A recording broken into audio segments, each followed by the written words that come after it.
True. But as we are, everybody is looking up to Osadebe Avenue. And Osadebe Avenue seems to be sleeping. Because Osadebe Avenue is looking up to Aso Rock.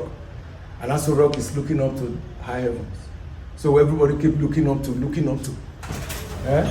So that is just as it is.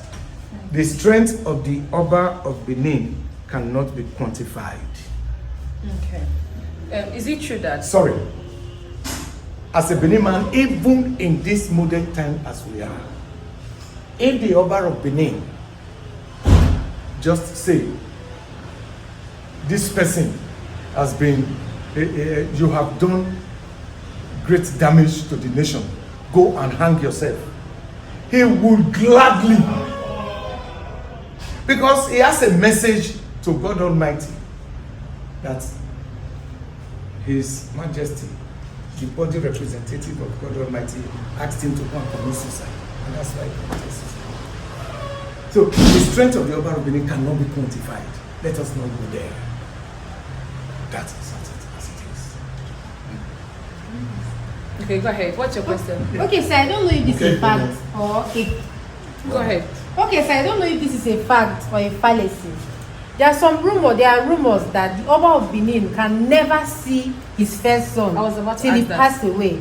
And the Oba of Benin, the face cannot be seen by anyone. I don't know how true that is. There are a lot of misunderstandings, misconceptions. You see, the Oba of Benin, how is it possible to say that a man will not see his son? That the first son, they'll fly him abroad till when the father dies. No. When the father dies, then you come back to the Okay, was Oba Esigi taken abroad by Ozolwa not to be seen? Did Ewaye the first take his son Oba Ozolwa abroad? Did Oba Akenzwa the second take his son Oba Ehidiawa abroad? Oba Ewaye the second went abroad to get education, to prepare him for the task ahead. And he was an ambassador of nine different times to prepare him for the task ahead. First of all, there is no better way to educate your crown prince than you, the sitting Oba, as in the case now Omonoba Ewaye II. He is the best teacher to his crown prince.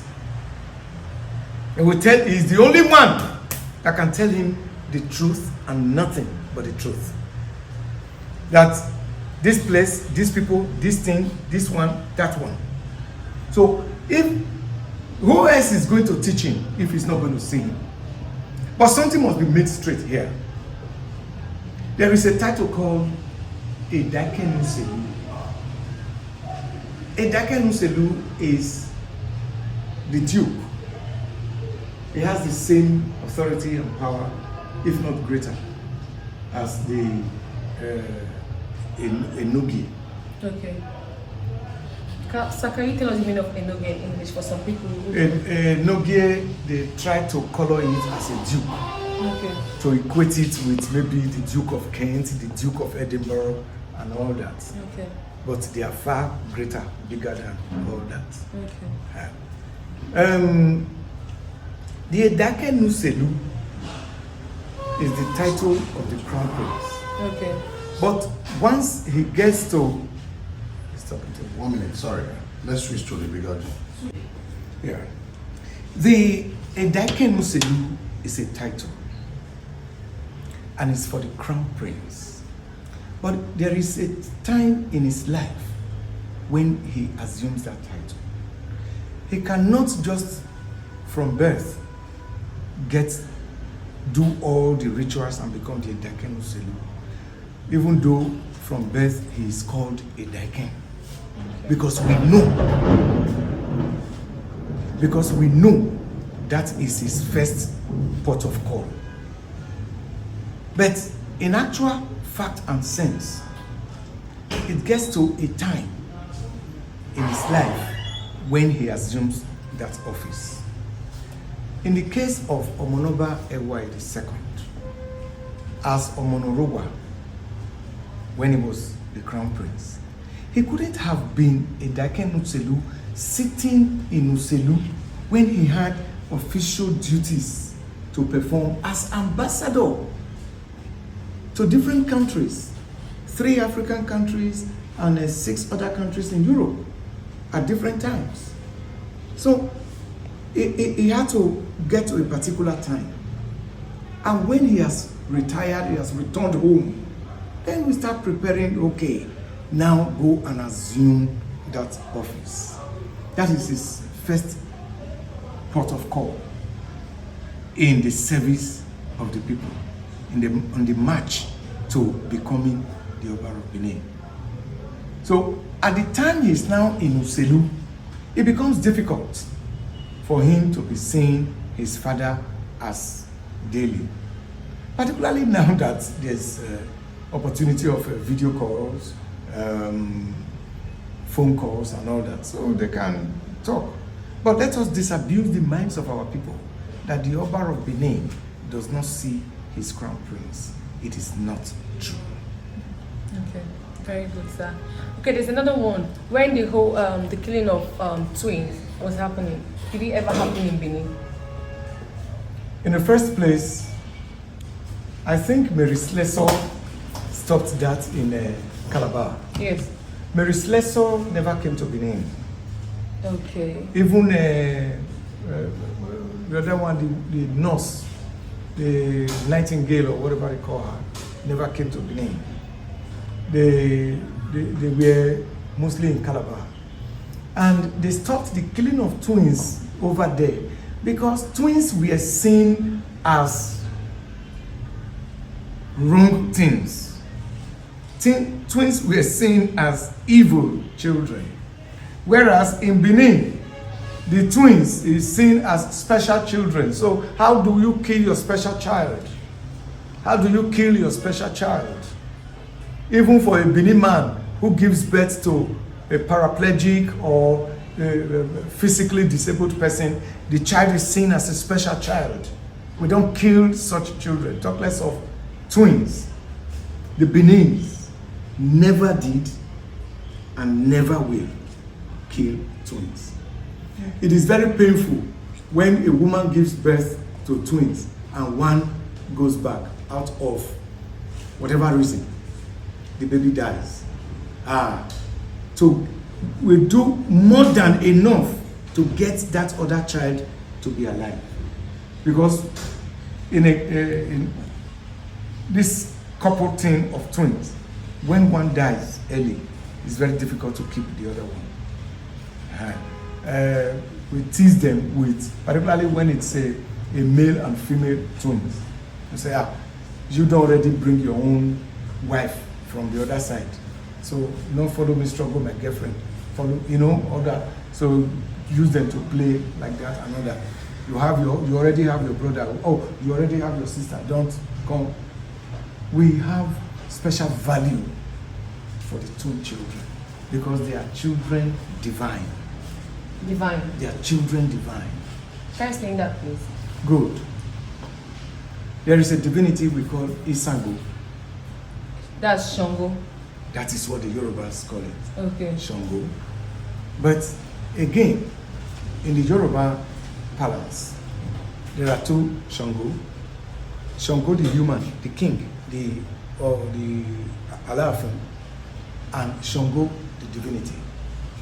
Shango the human was now likened, it was now called Shango, Obakoso, Olukoso, Alafin, was now likened, they now called him Shango, because they likened him to be acting like that Shango the divine.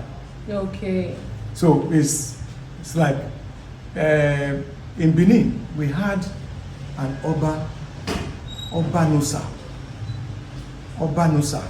in Benin.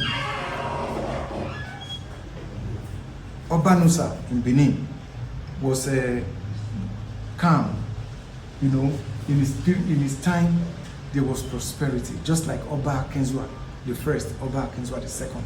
The time was prosperous. People were getting prosperous. So they likened Obanusa to Olokun. Obanolokun. First of all, his kingly name is Obanusa, Oba the god.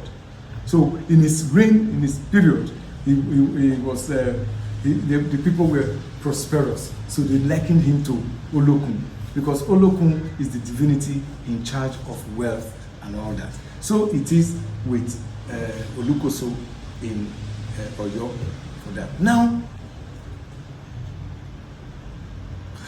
what did I miss? What's the question? The twin Shango. Yeah. How do you... Now, sorry, the Shango divinity is the divinity in charge of the twin children.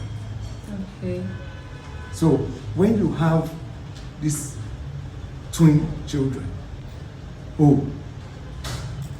the parents immediately begin to propitiate the Shango divinity for them to stay alive, to keep them healthy, to keep them wealthy, to keep them strong. So they propitiate the Shango for them from birth. Just like when you give birth to a male child, you know, and you see the way the child is going every time. He's stubborn, he's getting himself injured with metals, knives, and all that. Immediately you propitiate the Ogun divinity for the child. Okay. You know, there is the Igun street.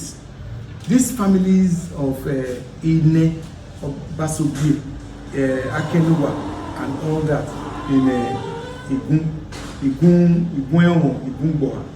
As soon as a male child is born to any of these families, they immediately install Ogun shrine for the child, because that is the divinity of the family that takes charge of the family. So the twins are well loved and cherished by Benin people. Actually, when a Benin man or woman sees twins, particularly when they are small, they are little children, they quickly give them money, give them biscuits, give them something to appreciate them, so that that blessing of double that goes with them can you also embrace you. No, I get it. So do you have a question, Chidma? What's your question? Can you briefly tell us the